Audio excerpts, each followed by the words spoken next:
Le réseau national des missions emploi, acteur de l'emploi sur l'ensemble du territoire, présente Sud Radio, coup de main pour l'emploi.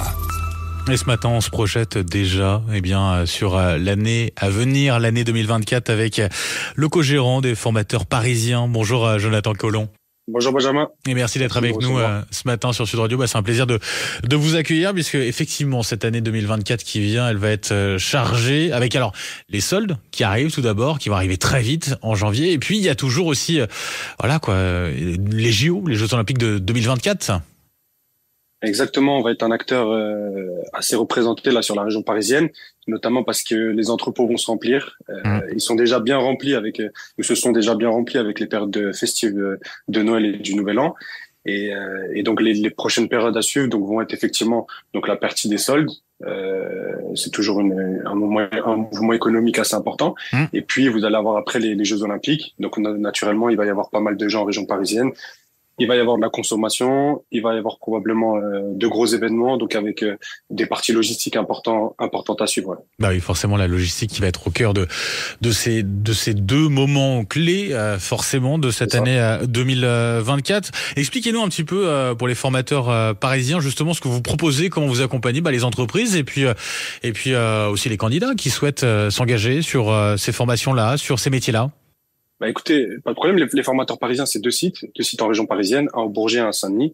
On est spécialisé dans les formations pour les entreprises, les formations notamment en sécurité. Une partie liée au métier du BTP, une autre partie plus au métier de la logistique, d'où la dissociation des deux sites. Et donc aujourd'hui, la partie CACES est une grosse partie importante de notre activité. Et voilà, globalement, c'est ce qu'on propose. Le CACES, justement, on va préciser un petit peu les choses parce que c'est un certificat d'aptitude. Ça correspond à quoi et en quoi c'est nécessaire ou pas pour accéder à certains métiers? Alors c'est nécessaire, c'est préconisé, c'est pas obligatoire. Le CACES aujourd'hui, c'est lié à une réforme de l'assurance maladie en 1998. Il y a eu une amélioration en 2020. Donc elle encadre bien les choses. Il y a plusieurs familles d'engins qui sont caractérisées sur la partie CACES. Et donc c'est ce qui peut permettre aujourd'hui aux employeurs notamment les engins qu'on a dans les entrepôts par exemple. Tout à fait.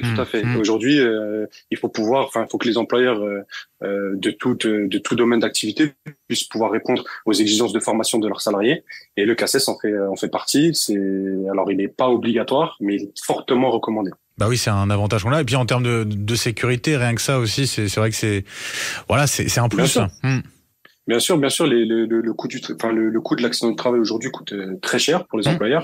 Et puis il y a pas que le coût, il y a aussi les incidences morales que ça peut avoir en cas d'accident. Et donc aujourd'hui, il est du devoir des employeurs effectivement de former leurs salariés ou moins de monter en compétence les salariés qui souhaitent être orientés sur des métiers avec des conduites d'engins notamment, puisque c'est ce dont ça fait partie. Ouais. C'est combien de temps à peu près pour décrocher le CACES?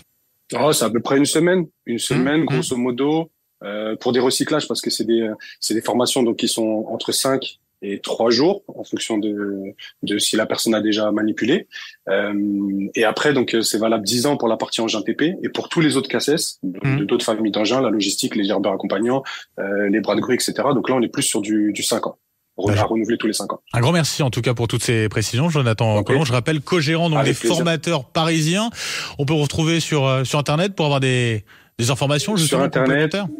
Sur Internet, sur nos sites, sur les réseaux, grosse présence active là-dessus en termes de communication. N'hésitez pas à nous solliciter. Merci beaucoup, Jonathan Collomb. Très bonne journée à vous. Merci Benjamin, merci, au revoir, à bientôt. Sud Radio, coup de main pour l'emploi. Vous a été présenté par le réseau national des missions emploi, acteur de l'emploi sur l'ensemble du territoire.